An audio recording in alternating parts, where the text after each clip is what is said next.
Выставка собрала под одной крышей российских производителей оборудования, товаров и услуг, в том числе производителей микроскопов, дезинфицирующих средств, витаминов, БАДов, слуховых аппаратов, натуральной и профессиональной косметики и других. Также в этом году в мероприятии принимает участие делегация в составе представителей Центра туризма Кореи, которые проведут знакомство с корейской культурой и представят медицинские центры и клиники страны. В этом году под одной крышей у нас собралось более 35 участников, и она у нас делится на две части. Это представители регионов России. В этом году у нас 3 представителя региона. Это Санкт-Петербург, Москва и Тула, по-моему, да. И дело в том, что мы ее делим на две части. Это представители предпринимателей, которые привозят медицинское оборудование. И вторая часть – это ярмарка здоровья, где принимают участие наши врачи республиканских больниц.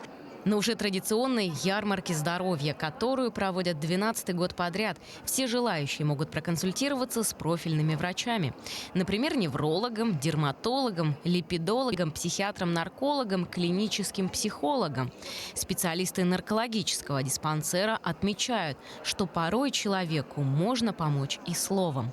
Наш республиканский диспансер здесь дает именно консультации о нашей работе. То есть цель наша именно проинформировать, дать полную и исчерпывающую информацию о нашей работе, о помощи зависимых химических, да, то есть это по нарко- и алкозависимости, да, ну а также о табакокурении. Также наш специалист проводит тестирование, да, на профориентацию, на эмоциональное и профессиональное выгорание. Несмотря на то, что на данной выставке множество специалистов, также любой желающий может пройти экспресс-тесты и сдать тест на ВИЧ, СПИД, гепатит Б и С. И я, пользуясь своим служебным положением, также сейчас буду проходить данный тест.